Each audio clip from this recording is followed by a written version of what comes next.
बिस्मिल्लाहिर्रहमानिर्रहीम, अस्सलाम वालेकुम। प्रोग्राम हेल्थ स्पेशल में खुश आमदीद। मैं हूं आपका मेजबान प्रोफेसर हकीम सैफुल्लाह खान लोधी। ख़वातीन और हज़रात, जैसा कि आप जानते हैं कि हम हर बार आपकी खिदमत में एक नए मौजू के साथ हाजिर होते हैं। इस प्रोग्राम को करने का मकसद आप लोगों तक सेहत के हवाले से शऊर को फराहम करना है, ताकि आप हमारे माहिरीन की राय पे अमल करके सेहतमंद जिंदगी गुजार सकें। ख़वातीन और हज़रात, जो हम आज का मौजू आपके लिए लेकर आए हैं वो एक मुख्तलिफ मौजू है, और वो एक ऐसा मौजू है जो ना सिर्फ जिस्म को तवानाई बख्शता है बल्कि ज़हन को सुकून और रूह को ताजगी बख्शता है। जी हाँ, हम बात कर रहे हैं योगा की। ख़वातीन और हज़रात, बहुत सारे लोग जो हैं वो योगा को सिर्फ एक वर्जिश समझते हैं, एक एक्सरसाइज समझते हैं, जबकि ऐसा कतई नहीं है। ये हमारी जिस्म में बहुत सारी पॉजिटिव चेंजेस लेकर आता है और हमारे जहन को सुकून देता है और हमारी नींद को अच्छा करता है और बहुत सारी बीमारियों से बचने में हमारी बेहतरीन रहनुमाई करता है। तो ये हमारी जिंदगी में कैसी मुस्बत तब्दीलियां लेकर आता है, इसके बारे में आज हम अपने माहिरीन से इसकी राय को जानेंगे। तो प्रोग्राम का बाकायदा आगाज करने से पहले जो यहाँ माहिरीन हमारे पास मौजूद हैं, पहले मैं उनका आपसे तारुफ कराता चलूं। हमारे साथ बैठे हैं जी हकीम अली रिजवान हिम्मत साहब। ये इंटरनेशनल योगा मास्टर है। आयुर्वेदिक नेपाल से इन्होंने डिग्री ली हुई है आयुर्वेदिक की, और हकीम है माशाल्लाह, तिब्ब यूनानी के जो है बहुत माहिर है।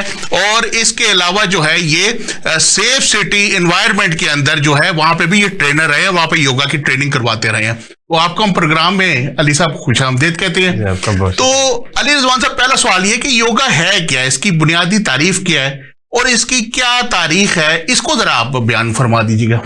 बिस्मिल्लाहिर्रहमानिर्रहीम। सबसे पहले मैं आपका शुक्रगुजार हूँ कि आपने अपने इस प्रोग्राम में और इस बहुत मुफीद प्रोग्राम में मुझे दावत दी कि मैं अपनी चंद गुजारिशात आपकी खिदमत में पेश कर सकूं, और तमाम हाजरीन को भी अस्सलाम वालेकुम अर्ज़ करते हैं जो जितनी देर तक हमें समाअत फरमाएंगे उनका भी शुक्रिया अदा करते हैं। सबसे पहला जो सवाल है आपका वो कि योगा की तारीफ़ क्या है और ये कब से राइज है। तो योगा लफ्ज़ निकला है योग से। अच्छा। और योग का मतलब है यूनाइट करना, कंबाइन करना या जोड़ना। बिल्कुल सही। तो संस्कृत लफ्ज़ है योगा। तो संस्कृत में किसी भी चीज़ को जोड़ने के लिए, किसी को मिलाने के लिए, कंबाइन करने के लिए, यकजा करने के लिए जो लफ्ज़ इस्तेमाल किया जाता है उसे कहते हैं योग। अच्छा। यानी आपने एक चीज तो नहीं जोड़ी जा सकती, एक से ज्यादा, दो या दो से ज्यादा चीजें जब किसी जगह पर इकट्ठी करनी हो, उनको जोड़ना हो, जो बिखरी हुई हैं उनको टाई अप करना है, कहीं आपने इकट्ठा करना है उनको, तो उसको इकट्ठा करने के उस अमल को योग बोलते हैं। अच्छा। लिहाजा योगा में जिस्म, जहन और रूह, इन तीनों को कंबाइन किया जाता है। बिल्कुल सही। इन तीनों को इकट्ठा किया जाता है। इसलिए इस सिस्टम को जो जिस्म, जहन और रूह को कंबाइन करता है, इस सिस्टम का नाम उन्होंने योगा रखा है। अच्छा। अब यहाँ पर सवाल में जो अगला हिस्सा है वो ये है कि योगा असल में ये यूनाइट करता कैसे है। जिस्म, जहन और रूह क्या यूनाइट होने वाली कोई चीजें हैं? क्या ये पहले कोई अलग अलग हैं? बिल्कुल सही। या पहले से ही इकट्ठी हैं? यानी माशरे में ये समझा जाता है कि हमारा जिस्म और जहन और रूह तो एक पहले से ही यकजा चीजें हैं। अच्छा। लेकिन ये कंसेप्ट ठीक नहीं है। जैसे ही इंसान दुनिया में आता है तो उस वक्त बच्चे का जहन भी एक बड़ा मासूम सा जहन होता है, उसका जिस्म भी बीमारियों से पाक साफ होता है, उसकी रूह भी बड़ी मासूम सी होती है। लेकिन जैसे जैसे माशरे में वो जिंदगी गुजारता है, नए से नए ख्यालात, मुस्बत मनफी ख्यालात जहन में आते हैं तो जहन मुंतशिर हो जाता है। बिल्कुल सही है। फिर जब वो ग़िज़ा अपनी मर्जी से खाना शुरू करता है तो फिर जिस्म में बीमारियां और दूसरे बहामात पैदा होना शुरू होते हैं। फिर इसी तरह से जब वो कुछ भी गलत बोलता है, कुछ भी गलत सुनता है, तो फिर उसकी रूह पर भी उसके असरात पड़ना शुरू होते हैं। तो जैसे जैसे ये अमल आगे बढ़ता रहता है तो जहन किसी और तरफ को, रूह किसी और तरफ को और जिस्म किसी और सिमटने होता है। तो ये जो इनकी वो इकट्ठ होता है, इनकी जो यकजाई होती है वो खत्म हो जाती है। बिल्कुल सही। तो फिर योगा के जरिए से इस पूरे जिस्म को, जहन को और रूह को दोबारा से इकट्ठा किया जाता है, यकजा किया जाता है, इसलिए इसे योग बोलते हैं। अब इसकी जो तारीख है वो बड़ी मजेदार तारीख है और हम पाकिस्तानियों के लिए एक बड़ी फख्र की बात यह है कि योगा का आगाज भी पाकिस्तान से हुआ। अच्छा। दुनिया के वो ममालिक जो योगा को ऑन करते हैं या योगा को जिस मुल्क से रिलेट समझा जाता है वो ममालिक भी, उनके उनके वज़रा, उनके सदूर भी इस बात पे फख्र करते हैं, बल्कि एलेबोरेट करते हैं कि योगा पाकिस्तान से शुरू हुआ। तो योगा की तारीख जो रिटन स्क्रिप्चर्स में अब तो 5000 साल है, लेकिन इससे भी पहले 13,000 साल तक इसकी तारीख जाती है। और जो हड़प्पन सिविलाइजेशन है, जिसे मोहनजोदाड़ो या संस्कृत में सिंधु घाटी सभ्यता बोलते हैं, अच्छा। योगा की तारीख वहां से शुरू होती है। हड़प्पन सिविलाइजेशन में योगा का आगाज होता है, और हड़प्पा की जो खवातीन थीं, बुनियादी तौर पे उनके लिए योगा को इजाद किया गया था क्योंकि बहुत नफीस थीं। अच्छा। और वो अपनी सेहत का, अपने हुस्न जमाल का, अपने जहन, अपने रूह का और अपने जिस्म का बहुत ज्यादा ख्याल रखती थीं। तो अब खुद आप हड़प्पा में देखें ना, और मोहनजोदाड़ो को देखें, कितनी डिसिप्लिन सिविलाइजेशन है, कितनी मुहज्जब, और एक एक चीज उन्होंने मैनेज किया ताकि उनके नहाने के हमाम, घर के उनके सारे कमरे, किचन, और उससे आज से 5000 साल पहले भी उन्होंने किस तरह से मेंटेन किए हुए थे। तो अपनी सेहत को भी इसी तरह से मेंटेन करते थे। उस सेहत को मेंटेन करने का, जिस्मानी, ज़हनी और रूहानी सेहत को मेंटेन करने के लिए जो सिस्टम उन्होंने इजाद किया था, उसका नाम उन्होंने योगा रखा। अच्छा जी, बहुत जबरदस्त तरीके से आपने इसको एक्सप्लेन कर दिया। अच्छा रिजवान भाई, ये अपना दिया जाता है अपना कॉन्सेप्ट के योगा एक वर्जिश है, ठीक है, हम भी बहुत सारे, अच्छा मुझे खुद इसके बारे में यही था कि जी योगा एक जो है वो एक्सरसाइज है, जस्ट आप एक्सरसाइज करते हैं, आप सुबह सुबह जो है वो निहार मुंह अपने जैसे चौंकड़ी मार के बैठते हैं, उस तरह बैठ के सांस रोक लिया और हाथों को इस तरह से रख लिया, और आप जनाब अली 2-4 मिनट अपना एक स्टेमिना को बढ़ाते हैं। तो हमारे माइंड में ये था, लेकिन मैंने भी जब योगा के सेमिनार्स अटेंड किए और उसकी तरफ गया, तो तब पता लगा कि योगा जो है वो एक एक्सरसाइज नहीं है, बल्कि एक तर्ज जिंदगी है, ठीक है ना। तो ये मुझे बताइएगा कि हम इससे बीमारियों का भी इलाज कर लेते हैं योगा के जरिए, जैसे आप है, अब योगा के जरिए बीमारियों का इलाज भी कर लेते हैं, इसके ऊपर थोड़ी सी जरा रोशनी डालें, ताकि लोग जो है ना, हमारा बेसिकली मकसद ये है कि हम लोगों को अद्वियात से उनकी जान छुड़ा के उनको नेचुरल की तरफ लेकर आए। हम जो प्रोग्राम करते हैं वो इसलिए करते हैं कि हम किचन के अंदर लोग अपना इलाज ढूंढे, मुख्तलिफ थेरेपी से इलाज हो। तो योगा भी एक बड़ी जबरदस्त एक थेरेपी है, एक ट्रीटमेंट है। तो आप काइंडली अवामुन नास को बताएं कि ये जो है कितना मुआवन साबित होता है। ये जो कंसेप्ट है हमारे माशरे में, योगा एक वर्जिश है, तो किसी हद तक तो चलें इसे मान लिया जाए कि योगा एक वर्जिश है, ठीक है, लेकिन वर्जिश का मतलब वही रियाजत और जिस्म की मुख्तलिफ तरह की शक्लें और मुख्तलिफ तरह की हरकत का नाम वर्जिश होता है। लेकिन जो हमारे यहाँ वर्जिश का कंसेप्ट है, उस तरह की वर्जिश नहीं है योगा। अच्छा, योगा को वर्जिश बेशक कह लिया जाए, समझ लिया जाए, लेकिन वर्जिश को हम जो समझते हैं, योगा वो वाली वर्जिश नहीं है। योगा बिल्कुल उसके बरक्स एक और तरह की वर्जिश है। बिल्कुल उसी तरह से जिस तरह से लीवर एक मशीन है, सादा सी मशीन है जिससे हम कुछ काम लेते हैं, वो भी एक मशीन है। लेकिन एक हवाई जहाज भी, एरोप्लेन भी एक मशीन है। अब उस मशीन में, लीवर जैसी सादा मशीन में और जो हवाई जहाज वाली मशीन में जो डिफरेंस है, बिल्कुल सही, वही फर्क आम वर्जिश में और योगा की वर्जिश में है। तो दोनों बहुत मुख्तलिफ है। दूसरी बात यह कि जो आम वर्जिश होती है वो सिर्फ वर्जिश होती है, तो योगा सिर्फ वर्जिश नहीं है, योगा बाकायदा एक साइंस है। अच्छा, मतलब जिस तरह से एक आम आप मजदूर को देखते होंगे, तो वो हथौड़ी से लेके वो कांडी तेसी लेता है साथ, और वो साथ कांडी लेता है और वो बिल्डिंग बनाना शुरू कर देता है, लेकिन उसे हम सिविल इंजीनियर नहीं कहते। अच्छा, उसे हम मजदूर कहते हैं या मिस्त्री कहते हैं, क्योंकि उसने बकायदा सिविल इंजीनियरिंग साइंटिफिकली नहीं सीखी। उसने एक राज के साथ बैठ के ईंटें जोड़ना और उनकी मेजरमेंट करना और बिल्डिंग को बनाने का एक पास छोड़ा सा एक सादा सा तरीकाकार उसने इख्तियार कर लिया है। लेकिन एक जो सिविल इंजीनियर होता है, वो साइंटिफिकली हर चीज को गहराई से देखता है। वो आर्किटेक्ट भी होता है सिविल इंजीनियर, वो नक्शा बकायदा बनाता है, उस नक्शे को देखता है कि फिजिबल कितना रहेगा, जिसने बनाना है उसकी रिक्वायरमेंट के मुताबिक है कि नहीं है, माहौल के मुताबिक है कि इसकी ईंट कैसी है, मसाले की क्वालिटी कैसी है, रेत की क्वालिटी कैसी है, वो एक एक चीज को देखता है। इसी तरह से जो योगा की वर्जिश है वो एक साइंस है। अच्छा, और जो योगा करने वाले होते हैं वो बकायदा साइंटिस्ट होते हैं। अच्छा, वो इंजीनियर होते हैं। किस हवाले से? जिस तरह से एक सिविल इंजीनियर होता है, बिल्कुल सही। तो योगा करने वाले माइंड के इंजीनियर होते हैं, वो फिजिकल इंजीनियर होते हैं और स्पिरिचुअल इंजीनियर होते हैं। वो स्पिरिचुअल इंजीनियरिंग को समझते हैं, बिल्कुल सही। मेंटल इंजीनियरिंग को समझते हैं और फिजिकल इंजीनियर। शायद जैसे कि गाड़ी का एक मैकेनिक होता है, तो जब गाड़ी बंद पड़ जाती है तो मैकेनिक उसको ठीक करता है, तो योगीज जो होते हैं वो इसके अंदर जो है वो अपना अहम किरदार अदा करते हैं। अब उसमें आगे अगला जो सिस्टम है वो ये कि वर्जिश करने से फायदा हमें जो हासिल होता है और जो योगा करने से जो हमें फायदा हासिल होता है, वर्जिश करने से नॉर्मली हमारा जिस्म वार्म अप होता है, थोड़ा सा ब्लड प्रेशर इंक्रीज होता है, ब्लड का फ्लो अच्छा होता है, हल्की फुल्की मसल्स के अंदर थोड़ी सी एक्टिविटी आ जाती है, लेकिन ये बहुत ज्यादा लॉन्ग लास्टिंग नहीं होती। कभी आपने नहीं सुना होगा कि किसी की हल्की फुल्की वर्जिश करने से, यानी जो क्रिकेटर्स करते हैं या फुटबॉलर्स करते हैं या बैडमिंटन खेलने वाले जो वर्जिश करते हैं वो सिंपल वर्जिश होती है, उसका साइंटिफिक एस्पेक्ट्स उसके अंदर नहीं होते। लेकिन योगा करने से आपने नहीं सुना होगा कि कभी के बैडमिंटन खेलने से किसी का कैंसर ठीक हुआ हो, या क्रिकेट की वर्जिश करने से किसी का आर्थराइटिस ठीक हो गया हो।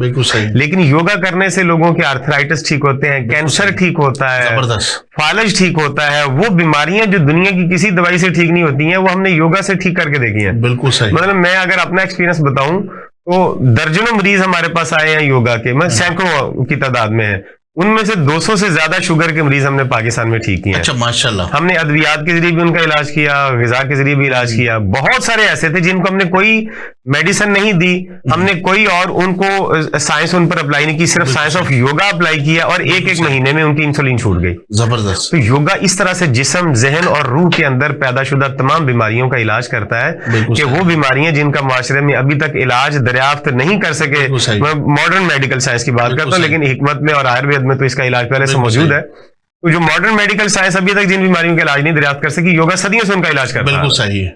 इसलिए योगा के और वर्जिश के दरमियान एक वही फर्क है जो एक अताई के दरमियान जो दांतों की सफाई करने वाला होता है और एक डॉक्टर के अंदर जो फर्क होता है। तो जो योगी होता है वो जिस्म को, जहन को और रूह को उस अंदाज से जाके देखता है जिस अंदाज से एक इंजीनियर, एक साइंटिस्ट, एक केमिस्ट, एक फिजिशियन इस दुनिया को देखता है। अच्छा, तो योगा करने वाले अपने जिस्म को, जहन को, रूह को आपस में कनेक्ट करते हैं, फिर इस जिस्म, जहन और रूह को इस कायनात के साथ कनेक्ट करते हैं और फिर इस कायनात के बनाने वाले के साथ अपने आप को। बिल्कुल सही है, जबरदस्त हो गया जी, बहुत अच्छे तरीके से आपने इसकी तशरीह बयान कर दी। अच्छा रिजवान भाई, ये बताइएगा कि जैसे बहुत सारे लड़के हैं वो जिम चले जाते हैं, बहुत सारे लोग हैं फिजिकल एक्टिविटीज के अंदर इन्वॉल्व होते हैं, बहुत सारे लोग हैं सुबह को उठ के वॉक करते हैं, रनिंग करते हैं। बाज लोग ऐसे होते हैं कि जिनके पास वक्त नहीं होता, टाइम बिल्कुल नहीं निकाल पाते, ऑफिशियल उनका वर्क ऐसा होता है और ज्यादातर उनको कुर्सी के ऊपर बैठना पड़ता है, कुर्सी के ऊपर बैठ के उनके काम होते हैं। वो इसके अंदर जो है वो बैठ के फिर बहुत जाहिर सी बात है कि पेट भी बाहर निकल आता है और भारा हो जाता है जिसम, फिर डाइट उनकी उस तरह से नहीं रहती। तो क्या योगा जो है उनके अंदर इस जैसे बुढ़ापे में या इसमें मददगार साबित होता है? सर हम इसमें ये आपके एक सवाल में तकरीबन को 10-15 सवाल आते हैं। जी जी बिल्कुल। 10-15 सवाल को हम सम अप करेंगे एक जवाब के अंदर। ये जो वॉक करने वाले, जिम जाने वाले अफराद या बैठ के काम करने वाले अफराद और ये समझने वाले अफराद के योगा क्योंकि बहुत ज्यादा टाइम टेकिंग है इसलिए हम योगा नहीं कर सकते, बिल्कुल सही है, हमारे पास टाइम नहीं होता, इसकी सबसे पहले इसकी वजह हम दरियाफ्त कर लेंगे क्या है। देखिए जो लोग 24 घंटे काम करके 8 घंटे अपनी नींद के लिए टाइम नहीं निकाल पाते, अभी भी वो बिजी हैं और उनको अपनी नींद का टाइम निकाल के भी अपने काम को देना पड़ रहा है, तो उसकी सबसे बड़ी वजह वही है जो हमने पहले सवाल में बताई है कि उनका जहन, जिस्म और रूह यकजा नहीं है, इसलिए उनको 8 घंटे का काम 18 घंटे में करना पड़ा। बिल्कुल सही, बिल्कुल सही।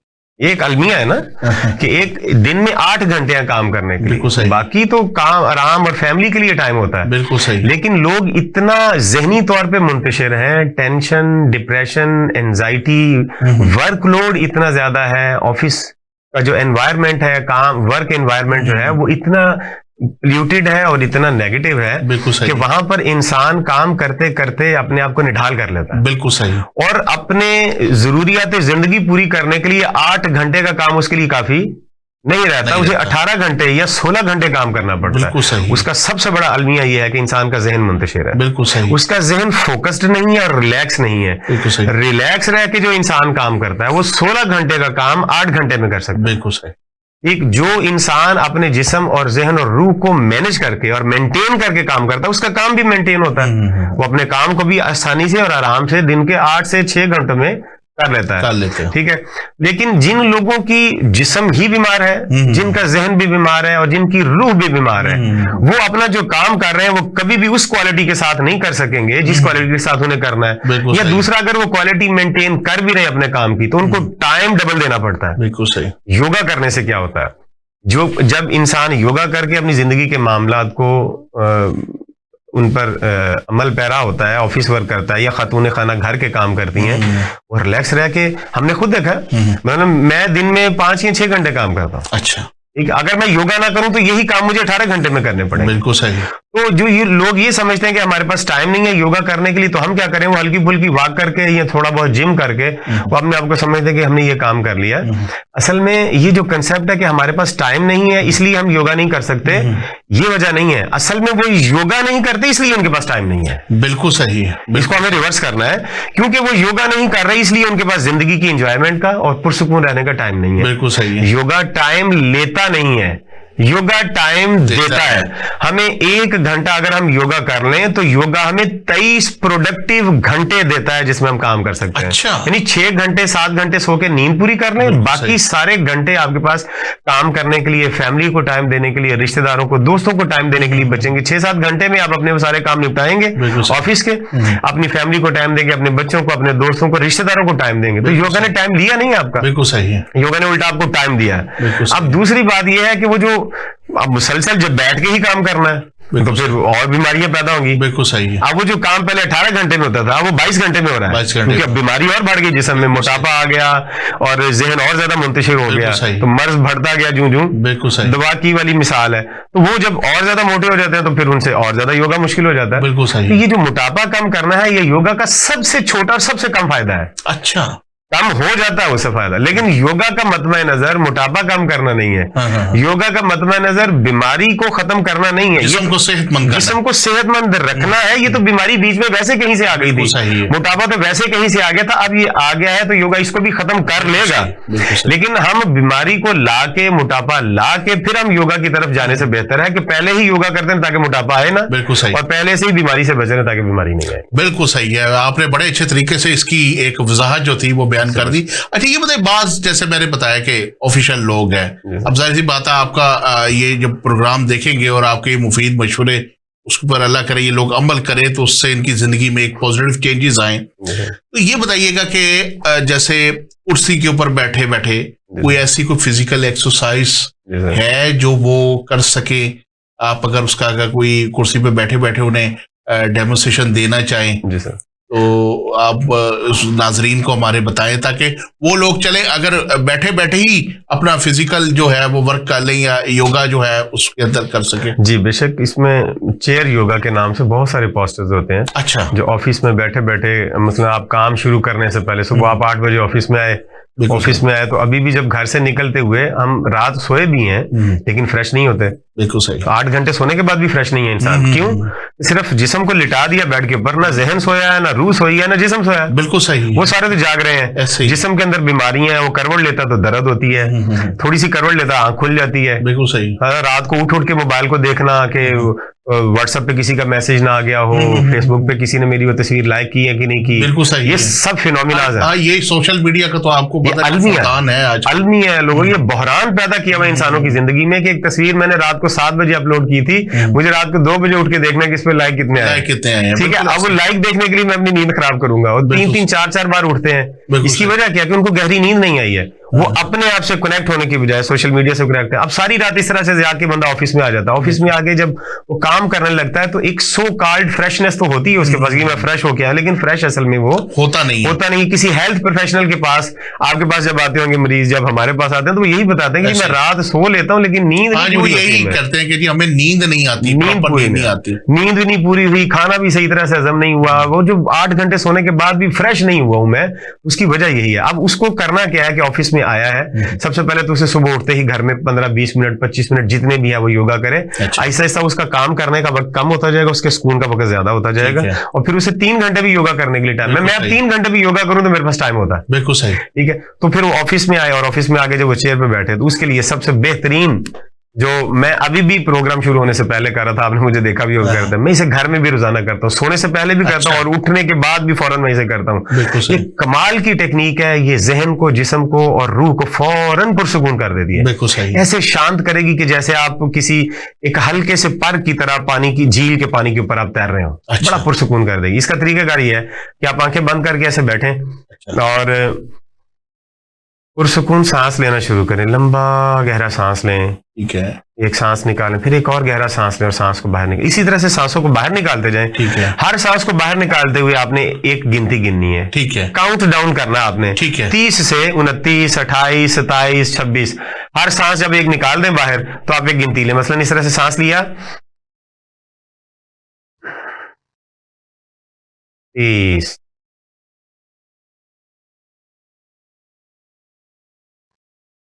29, फिर इस तरह से अगले सांस के साथ 27, उससे अगले सांस के साथ 28। यानी जो काउंट डाउन करना है वो उल्टी गिनती करनी है। अब इसकी क्या वजह है, इसका क्या एस्पेक्ट है कि हमारा जहन हमेशा सीधे काम करने का तो आदी हुआ है। यानी 1 से 30 तक गिनती आसानी से गिन लेता है, लेकिन 30 से 1 तक गिनती गिनना इसकी रूटीन नहीं है। उसमें इससे थोड़ी सी डिफिकल्टी पेश होती है तो फौरन जहन फोकस हो जाता है। बिल्कुल सही है। ये जो माइंड पास्ट में गया हुआ है, जो फ्यूचर में गया हुआ है, पास्ट से ये दर्द और तकलीफ इकट्ठी करता है, फ्यूचर से ये खौफ इकट्ठा करता रहता है, हर वक्त प्रेजेंट में नहीं आता। इस वजह से सारी बीमारियां इंसान के अंदर पैदा होती हैं और जहन इंसान को खुद खाना शुरू कर देता है। तो जैसे ही हम काउंट डाउन करेंगे जहन फोकस होगा, एक जगह पर आ जाएगा और फौरी तौर पे ये लम्हा मौजूद में पहुंच जाएगा जहां पर सुकून है। तो 30, 29, 28, 27, 26, 25, 24, जैसे जैसे आप 21 पे पहुंचेंगे तो आप देखेंगे कि आपके जहन के अंदर सुकून की और ताकत की लहरें चलना शुरू होगी और वो लहरें तो जिस्म की तरफ आना शुरू हो जाएंगी, आप खुद फील करेंगे। फिर इस तरह से 1 तक आप चले जाएं। इसमें टोटल आपके 30 सेकंड लगेंगे या बड़ी हद नहीं 1 मिनट लगेगा, लेकिन आपको 3 दिन की नींद के बराबर सुकून मिलेगा जबरदस्त 1 मिनट की इस एक्सरसाइज से। बिल्कुल सही। अब आपने ये कर ली एक्सरसाइज, अब आप अपना काम शुरू करें। इतना मजे से काम होगा। 2 घंटे बाद फिर इंसान थोड़ा सा थक जाता है, 2 घंटे के बाद फिर 1 मिनट का मैप ले लें। बिल्कुल सही। इसी तरह से 1 मिनट फिर एक्सरसाइज करें, फिर 2 घंटे के बाद, यानी टोटल अगर आपने 8 घंटे काम करना है उसमें से आप ये 4 मिनट ये निकालें कि हर 2 घंटे के बाद आपने 1 मिनट का ये मैप लेना। बिल्कुल सही। ठीक, इससे आपका माइंड में पावर आएगी, आपकी बॉडी एनर्जाइज होगी, माइंड एनर्जाइज होगा, रूह भी एनर्जाइज होगी और आप वो जो काम सुबह आके जिस फ्रेशनेस के साथ आपने किया था, 8वें घंटे वाला काम भी उसी फ्रेशनेस के साथ आप करेंगे। बिल्कुल सही है। मैं इसकी रोशन मिसाल में आपको बता दूं, मैं जब सऊदी अरेबिया में था तो 7.5 घंटे का डेली मुझे लेक्चर देना होता था। अच्छा। मुसलसल।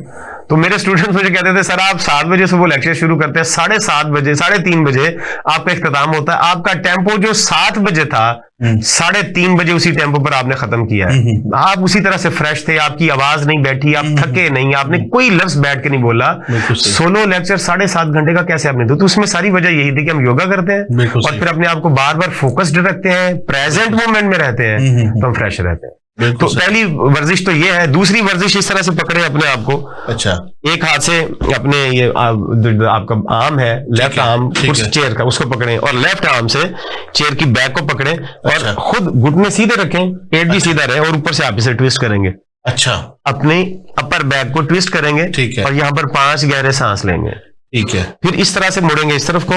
ठीक है। और यहां पर भी 5 गहरे सांस लेंगे। ठीक है। जैसे ही आप ये दोनों तरफ 5-5 गहरे सांस लेके करेंगे, आप फिर वही 1 मिनट जिस तरह से सांस उल्टा काउंट डाउन करने से आपको फ्रेशनेस आई थी, इससे भी वही फ्रेशनेस आएगी। बिल्कुल सही है। अब इसमें टोटल 10 या 15 सेकंड लगते हैं। बिल्कुल सही। आप बिल्कुल आपकी स्पाइन के गिर्द जितनी भी नेगेटिव एनर्जी थी, जो भी ब्लड फ्लो रुका हुआ था और वो स्पाइनल कॉर्ड के साथ जितने हमारे जिस्म के सारे ऑर्गन और सिस्टम अटैच्ड है, उन सबको भी एनर्जी मिलना शुरू हो जाएगी। बिल्कुल सही। बिल्कुल फ्रेश हो जाएंगे। बिल्कुल सही। ये 2 एक्सरसाइजेस बुनियादी हैं। अगर ये रूटीन बना लेना, जिनके पास बिल्कुल टाइम नहीं होता, सही है, तो ये दिन में इसमें 2 या 3 मिनट लगेंगे, सारा दिन इनका फ्रेश गुजरा। बिल्कुल सही है, बिल्कुल सही है। बहुत अच्छी रिजवान भाई आपने बात की है। तो हम एक ब्रेक ले लेते हैं, उसके बाद फिर अपना प्रोग्राम जारी रखते हैं। तो खवातीनो हजरात, ब्रेक का टाइम हुआ है, हम ले जा रहे हैं ब्रेक पे।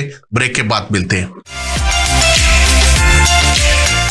वेलकम बैक नाजरीन। हमारे साथ बैठे हैं इंटरनेशनल योगा मास्टर हकीम अली रिजवान हिम्मत साहब, जो आपको योगा के बारे में मुकम्मल अवेयरनेस दे रहे हैं आप देख सकते हैं कि किस तरह से उन्होंने योगा के ऊपर बताया कि हम किस तरह से अपनी इम्यूनिटी सिस्टम को बढ़ा सकते हैं और किस तरह से हम बीमारियों से महफूज रह सकते हैं। तो प्रोग्राम को हम बाकायदा जारी रखेंगे। तो रिजवान भाई ये बताइएगा कि ये जो योगा के बारे में आपने बताया, हम थोड़ा सा पहले नींद को थोड़ा सा डिस्कस करते हैं, फिर मैं आपसे अगला सवाल करता हूँ। एक कहते हैं कि अल्लाह ताला ने दिन जो है वो काम के लिए बनाया है और रात आराम के लिए बनाई है, लेकिन यहाँ पे हर चीज का उल्टा है, शिफ्ट हो गया, ठीक हो गया। लोग जो है रात 2-2 बजे तक जागते हैं और काम करते रहते हैं, मोबाइल में लगे रहते हैं, लैपटॉप में लगे रहते हैं, और जब उठने का टाइम होता है, अल्लाह की इबादत का टाइम, तो वो सो जाते हैं। तो ये बताइएगा कि एक हार्मोन होता है जिसे हम हाइपोथैलेमस हार्मोन कहते हैं, नींद पैदा करता है, जो नींद पैदा करता है। जिस वक्त कहते हैं कि वो 10:30 बजते हैं रात के और बंदा नहीं सोता तो वो रिलीज होना शुरू होता है, और 2-3 साल अगर बंदे की यही रूटीन रहे तो उसका पेट बढ़ जाता है, मोटापा बढ़ जाता है, हार्मोन बनना भी छोड़ जाते हैं। तो इसके ऊपर मुख्तसर से जरा आप रोशनी डाल दीजिए। असल में अब मसला ये है कि वो जब अल्लाह ताला ने जो आपने जुमला पहले ही बता दी कि खुदा ने रात को नींद के लिए और दिन को काम के लिए बनाया, अब यहाँ पर शिफ्ट हो गया। कुछ लोग तो जानबूझ के उसे करें, कुछ लोगों की मजबूरी भी है। मसलन जो ऑनलाइन ड्यूटी करते हैं, नाइट ड्यूटी करते हैं, ऑनलाइन जिनका वर्क है, मसलन वो अमेरिका में, यहाँ पाकिस्तान बैठ के जॉब करते हैं, ऑनलाइन जॉब करते हैं, तो वहां पर रात होती है, यहाँ दिन होता है, वहां दिन होता है, यहाँ रात होती है, वो शिफ्ट होता है उस तरह से। लेकिन कुछ लोगों ने वो मीडिया की वजह से, टेक्नोलॉजी इतनी ज्यादा आ गई है, मसरूफियत इतनी ज्यादा, लोगों के पास गैजेट्स इतने आ गए हैं कि उनकी वजह से लोगों ने अपनी रात की नींद को तबाह कर लिया। उन गैजेट्स का मजा लेते रहते हैं, नींद का मजा नहीं लेते। अब वो नींद का मजा आना ही खत्म हो गया है, तो इसलिए लोग वो नींद को सही तरह से लेते नहीं। दूसरी वजह यह है, वो जब रात को सोने लगते हैं ना, हम तो सोने से पहले कम से कम आधा घंटा पहले लाइट्स ऑफ हो जानी चाहिए कमरे की, ठीक है। कमरे की जब लाइट्स ऑफ होती है, वो हाइपोथैलेमस जो हमारा वो बनता है, एंजाइम बनता है, वो हार्मोन जो बनता है ब्रेन के अंदर, वो बनता ही अंधेरे में है। अच्छा, लेकिन हमारे कमरे में 6-6, 7-7 लाइट्स लगी होती हैं और हम बैठे होते हैं कि नींद आएगी तो सोएंगे। बिल्कुल सही है। वो अब जो ब्रेन है वो इंतजार कर रहा है कि अंधेरा हो तो मैं वो हार्मोन रिलीज करूं। बिल्कुल सही है। लेकिन उसे अंधेरा, आंखों को अंधेरा ही नहीं मिल रहा। आंखें दिमाग को पैगाम दे रही हैं, जहन को पैगाम दे रही हैं कि रोशनी है, दिन निकला हुआ अभी। और अच्छा, लाइट अगर कमरे की बंद है तो मोबाइल की लाइट, जैसे ही कमरे की लाइट बंद होगी, किसी ने अगर ये मेहनत कर भी ली है और ये अपने मेहरबानी कर भी ली कि कमरे की लाइट्स ऑफ कर दी, तो बिल्कुल डे लाइट की तरह की मोबाइल की रोशनी। बिल्कुल सही। अब ये जो मोबाइल की रोशनी है बिल्कुल सूरज की रोशनी की तरह की है। जैसे ही ये जलती है, आंखों के जरिए से दिमाग को पैगाम पहुंचता है कि सूरज निकल आया और दिन निकल आया। बिल्कुल सही। तो दिमाग उसके रिवर्स काम करना शुरू करता है, उठाने वाले हार्मोन के लिए रिलीज कर। अब वो जो उसने हार्मोन रिलीज करने थे हाइपोथैलेमस, वो नहीं बन रहे हैं, उसको बनने में फिर 1 घंटा लगेगा। अब फिर वो थोड़ी देर के बाद वो जब बनाना शुरू करेगा, हमारे हाथ में फिर मोबाइल है, मोबाइल गिर भी रहा है आंखों से, नींद आ भी रही, लेकिन फिर पकड़ के उसे उठा रहे हैं। ये हम अपने आप के साथ जुल्म कर रहे हैं। ये एक तरह की नीम खुदकुशी की कैफियत है कि हर रोज अपने आप को सारा दिन भी अजियत में रखना। वैसे ही एक तो माशरे में टेंशन, एंजाइटी और मनफियत बहुत ज्यादा, बीमारियां बहुत ज्यादा है। रात के जो आराम का वक्त था वो भी हमने जाया कर लिया। तो इसमें हमें सबसे पहले ये करना चाहिए, ये जो गैजेट्स हैं इनके इस्तेमाल का एक खास वक्त रखें, 7-8 बजे इन्हें बंद कर दें। जो भी जरूरी काम है वो दिन में करें, रात को जरूरी काम सोने का है। बिल्कुल सही। अगर वो रात को आप सही तरह से ना सोए, दिन वाले सारे काम भी आपसे सही तरह से नहीं होंगे। एक्सीडेंट देखिए, कितने ज्यादा बड़े लोग सही तरह से सोते नहीं है, वो रोड पे आ जाते हैं और वो सोए होते हैं, सोते भी वो नींद गुनूदगी की कैफियत में ड्राइविंग कर रहे होते हैं। घरों में लड़ाइयां, नचाकियां, तलाक की शरह इतनी बढ़ती जा रही है, फैमिली सिस्टम टूट रहा है, तो नींद ही पूरी नहीं होगी, जिस्म रिलैक्स ही नहीं होगा तो वो कैसे करेगा। योगा करने, यही जो मैंने भी टेक्निक बताई है ना आपको, सांस की काउंट डाउन करने वाली, सोने से पहले मोबाइल बंद करें, लाइट्स ऑफ करें और मोबाइल को अपने तकिए के नीचे नहीं रखना है। अच्छा। मोबाइल को जिस्म से कम 10 फुट दूर रखना है। इसकी रेडिएशन 10 फुट दूर से असर नहीं करती। 3 फुट 4 फुट दूर से सोए हुए दिमाग के ऊपर ही अटैक करती रहती है। जिस्म के ऊपर इसकी रेडिएशन इतना अटैक करती है कि बंदा सोया हुआ भी हो तो दिमाग के ऊपर इस तरह का असर करती है जैसे इसके ऊपर बिजली गिर रही हो। या इसे स्विच ऑफ करके रखते हैं, इसे स्विच ऑफ करके भी अगर सरहाने में रखेंगे तब भी ये रेडिएशन निकलती रहेगी। अच्छा। क्योंकि मोबाइल स्विच ऑफ है, उसके अंदर सिम तो है। जब तक सिम नहीं निकालेंगे, स्विच ऑफ नहीं करेंगे, ये कनेक्शन नहीं टूटेगा। बिल्कुल सही। या फिर अगर सिम ऑफ नहीं करनी है, इसका स्विच भी ऑफ नहीं करना है, तो इसको अपने जिस्म से 10 फुट दूर रखें। बिल्कुल। अब लोग अपने जिस्म से 10 फुट दूर करके बीवी के जिस्म के 2 फुट करीब रख देते हैं। बिल्कुल सही। मेरे जिस्म से तो दूर है ना, तो चलो अपना गुनाह उनके साथ। ये सबके जिस्म से 10 फुट दूर होना चाहिए। जिस्म कमरे के उस कॉर्नर में रखें जहां पर 10 फुट दूर से किसी के करीब ना हो। बिल्कुल सही। या दूसरे किसी कमरे में रखें, बाहर रखें, लॉन्ज में रखें, टीवी लॉन्ज में रखें। बिल्कुल सही। कमरे में रख के इसे ना सोएं। रात को बार बार बेल आएगी, वो ट्यून्स बजती रहेंगी, नींद नहीं आएगी। नींद इस तरह से हमने खराब की हुई है। बिल्कुल सही। फिर हम डॉक्टर के पास और मुआलिज के पास जाके जी मुझे नींद नहीं आती है। बिल्कुल सही। फिर नींद आएगी कैसी? हम तो नींद आने ही नहीं देते अपने आप। हमने स्टैमिना ही नहीं जिस्म का बना नींद आने। तो हमें सबसे पहले ये करना है। अब रूटीन क्योंकि नींद की खराब हुई है, तो वही जो काउंट डाउन वाला प्रोसीजर बताया, ठीक है, वो रात को सोने से पहले आंखें बंद करके रिलैक्स होकर जिस्म को ढीला छोड़ें और वो काउंट डाउन वाला प्रोसीजर करें। ठीक है। आप जब 10, 11 पे, 9 पे, 8 पे पहुंचोगे आपको नींद आ चुकी हो। बिल्कुल सही। बेहतरीन नींद आ गई हो, फिर सो जाए। अगर रात को फिर कहीं आंख खुल जाए, जैसे रूटीन बनी हुई है, तो फिर उठ जाते हैं। फिर अगर आंख खुल जाए या आप फिर दोबारा वही एक्सरसाइज करें, फिर आप गहरी नींद में चले जाएंगे। अच्छा। जैसे ही जहन रिलैक्स होगा तो उसे जो सबसे बेहतरीन उसकी जरूरत होगी सबसे पहले उसे पूरा करेगा। जबरदस्त। उस वक्त नींद उसकी बेहतरीन जरूरत है, वो नींद पूरी करेगा। बिल्कुल सही। जैसे ही सुबह उठे, अभी अगर पूरी तरह से फ्रेश नहीं हुए तो फिर यही वाली काउंट डाउन वाली 30 से 1 तक, इसे 50 से 1 तक, 100 से 1 तक भी लेके जा सकते हैं। जैसे जैसे आप इसमें माहिर होते हैं, बढ़ता जाए उसको, आप इसे 100 से 200 से, और जितना इसे हार्ड करते जाएं। बिल्कुल। शुरू में आप 30 से 29 गिन रहे थे, 28 गिन रहे थे, फिर इसमें एक छोड़ते जाएं बीच में। ठीक है। यानी 30 से 28 आ जाए, 30 से 27 आ जाए, 26, 25, 35 से फिर 30 पे आ जाए, तो कॉम्प्लिकेटेड करें ताकि जहन ज्यादा फोकस्ड और ज्यादा गहरी नींद आए। बिल्कुल सही। इंशाल्लाह रिलैक्स हो जाए। जबरदस्त हो गया आपने, तो बड़े अच्छे तरीके से ये उनका मसला हल कर दे जिन्हें नींद नहीं आती। अच्छा रिजवान भाई, एक और चीज बताएं जो हम आजकल आप देखें कि माशरे में महंगाई है, कारोबार नहीं है, जॉब्स नहीं है, अवाम परेशान है, लोग डिप्रेशन की तरफ बहुत ज्यादा जा रहे हैं।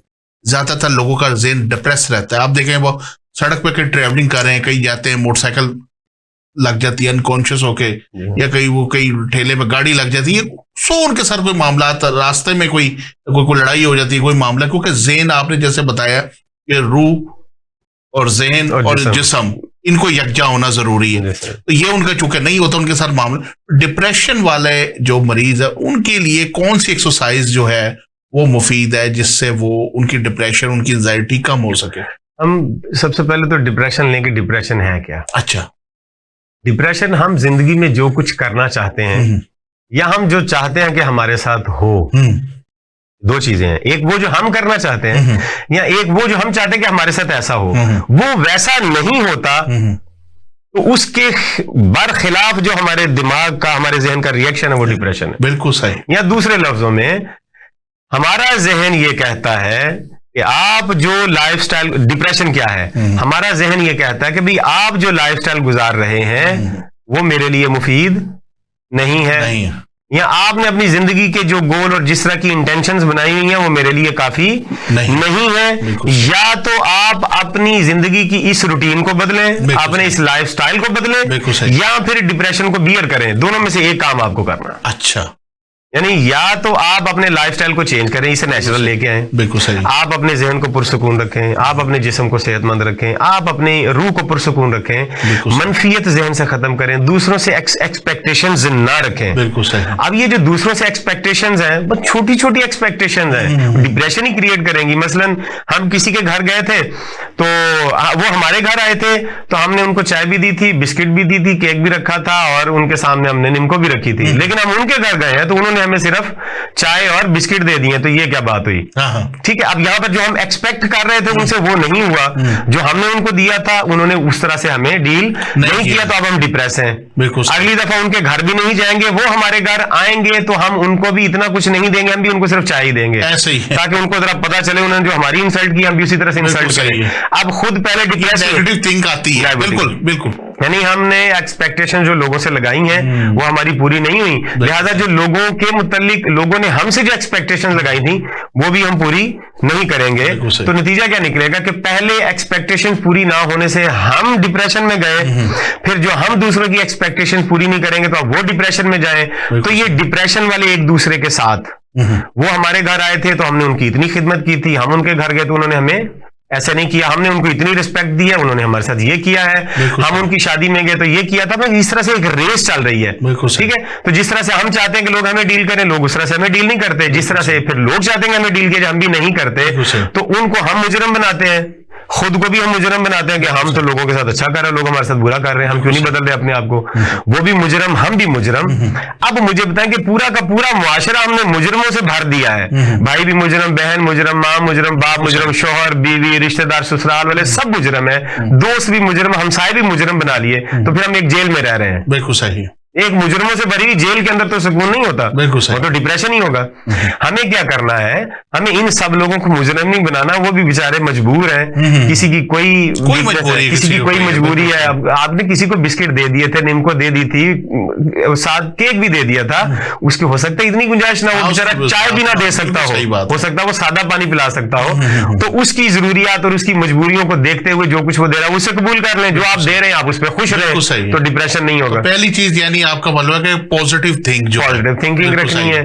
फिर दूसरा ये कि अपने लाइफस्टाइल में जहां जहां नेगेटिविटी है, जहां जहां पर आप जंक फूड खा रहे हैं, वो जंक फूड अब सॉफ्ट ड्रिंक पी रहे हैं इतने खतरनाक किस्म के, ना वो जिगर उसको ठिकाने लगा सकता है, ना किडनी ठिकाने लगा सकती है। अब अगर वो ठिकाने लगाते लगाते जिगर भी फेलियर हो जाए, किडनी भी फेलियर हो जाए, तो फिर डिप्रेशन आएगा। नींद सही तरह से नहीं आएगी, डाइजेस्टिव सिस्टम अगर सही काम नहीं करेगा तो फिर डिप्रेशन आएगा। अब हमारे जो गट के अंदर बैक्टीरियाज होते हैं, 100 ट्रिलियंस बैक्टीरियाज होते हैं, उनमें बैक्टीरिया, हेल्दी बैक्टीरियाज का काम है वो केमिकल हार्मोन्स क्रिएट करना जिससे हमें सुकून मिलता है, जिससे हमें खुशी मिलती है, वो गट बैक्टीरियाज ने देना। वो गट बैक्टीरियाज हमने मार दिए हुए हैं, कत्ल कर दिए हुए हैं, जंक फूड खा खा के, सॉफ्ट ड्रिंक्स पी पी के, रात लेट नाइट खाने, बूफे खा खा के उनको तबाह कर लिया। अब डिप्रेशन बन रहा है, आप साइकियाट्रिस्ट के पास जाते हैं और जाके कहते हैं नहीं मुझे डिप्रेशन है, वो कहता है आपको ये हुआ, आपको वो जिंदगी में ये किया, वो नहीं, वो सब कुछ ठीक था। बिल्कुल सही। तो मैं तो बहुत पॉजिटिव सोचता हूँ, लेकिन फिर भी मैं बीमार हूं और मेरे जहन में नेगेटिविटी आती है, वो अंदर से आ रही है, पेट खराब है। हमारे मुआशरे में ये जो मैं अभी बता रहा हूं कि 100 ट्रिलियंस बैक्टीरियाज हैं बॉडी में, उनमें 2000 इकसाम होती हैं टोटल। ठीक है।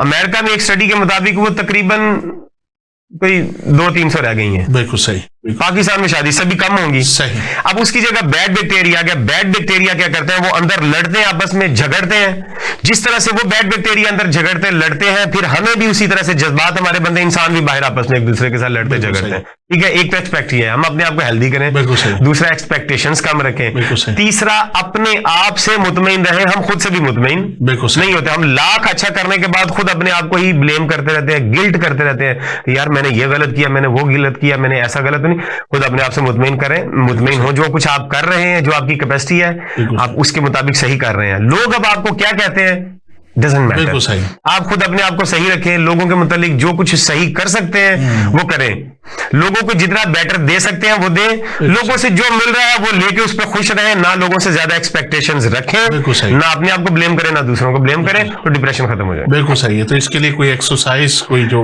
डिप्रेशन को खत्म अगर आ भी गया है तो अब वो, क्योंकि माइंड बहुत ज्यादा परेशान, मैं बता दूं उसका मुख्तसर तरीकाकार ये है कि आंखें बंद करें और मुंह को आपने बंद करना है। तो हम बोलना है मुंह बंद करके, हम बोल के तो उसी आवाज को लंबा करना है। मसलन ऐसे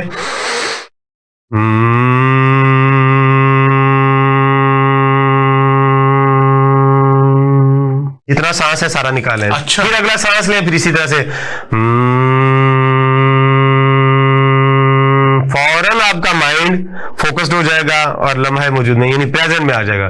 तो डिप्रेशन जितनी ज्यादा इसकी प्रैक्टिस करेंगे, उतनी गहरी नींद, उतना ज्यादा पुरसुकून, उतना डाइजेस्टिव सिस्टम अच्छा होगा, ब्लड प्रेशर नॉर्मल होगा, एंजाइटी खत्म होगी, फियर और टेंशन और डिप्रेशन का खात्मा होगा। बहुत जबरदस्त, बहुत जबरदस्त। अच्छा ये बताइएगा कि जो योगा है क्या हर उम्र के लोगों के लिए यकसा मुफीद है? जवान तो करते हैं, कर लेंगे, तो क्या बच्चे और बूढ़े भी कर सकते हैं? ये बचपन से ही शुरू होना होता है। अच्छा, 1-1.5 साल से अपने बच्चे को आदत डालनी चाहिए कि वो योगा करना शुरू करे। बिल्कुल सही। वहीं से उसका लाइफस्टाइल बनेगा, उसकी प्रोग्रामिंग बन जाएगी, वो करता रहेगा, फिर उसे बड़े होकर कहना नहीं पड़ेगा। ठीक है। ये जो अभी हम जिन मसाइल की, शुगर होगी, कैंसर, फालज हो गया, या डिप्रेशन हो गया, या कॉन्स्टिपेशन वाली बीमारी, ये नहीं आएंगी फिर। अच्छा। बच्चा मुसलसल आदि रहेगा बचपन से, तो करेगा।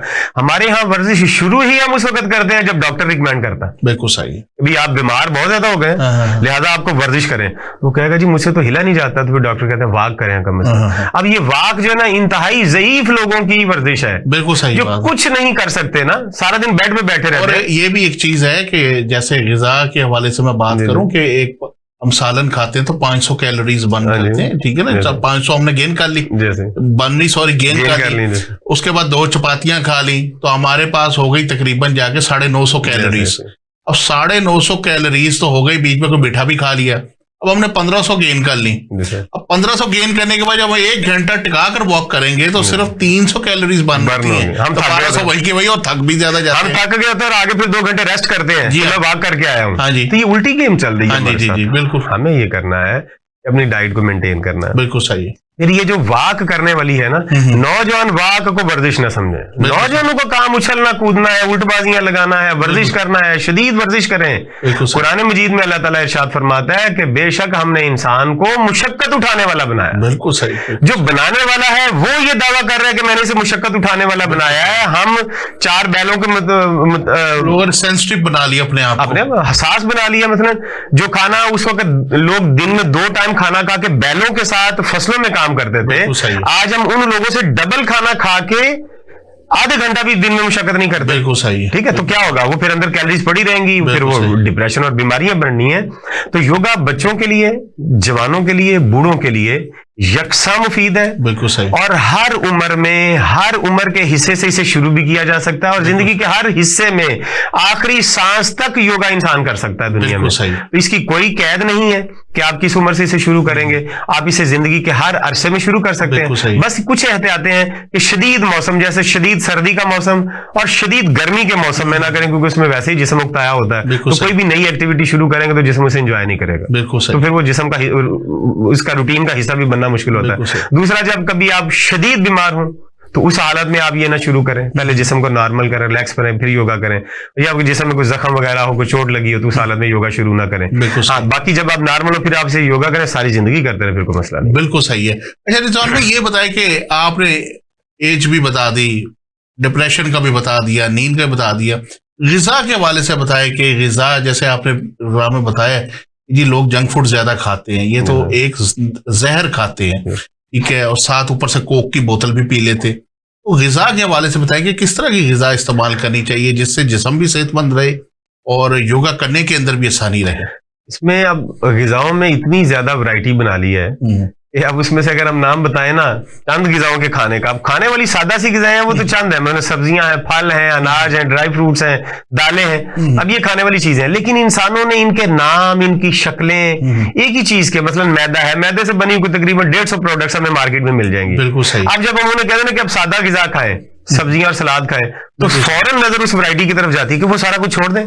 वो खाने वाला है ही नहीं है, उसको खाने पे लगाया किसने है? वो तो कमर्शियलाइज फूड है, किसी ने बिजनेस करने के लिए या पैसे कमाने के लिए वो बनाया, उसने आपकी सेहत का उसमें कोई ख्याल नहीं रखा। बिल्कुल सही। हलवा पूरी खा ली, नान चने खा लिए, फिर जाके बौंग पाए खाए, फिर उसके साथ भी नान खा लिए, फिर आगे कचौरी खा ली, दोपहर को समोसे खा लिए, पकौड़े खा लिए, अपने आपको समय हमने बहुत कुछ खाया। ये सारा कुछ जंक था। जंक क्या होता है? जंक मतलब कूड़ा। बिल्कुल सही, ठीक है। जंक बिन जैसे हम बोलते हैं, तो डस्टबिन और जंक बिन दोनों एक ही चीज है। तो जंक का मतलब वो कूड़ा है जो फेंकने के काबिल था, वो हमने अपने अंदर फेंक लिया, अपने अंदर फेंक। वो जरा गलत बात है। इसमें मुख्तसर तरीन बात यह है कि सिर्फ गॉड मेड खाएं।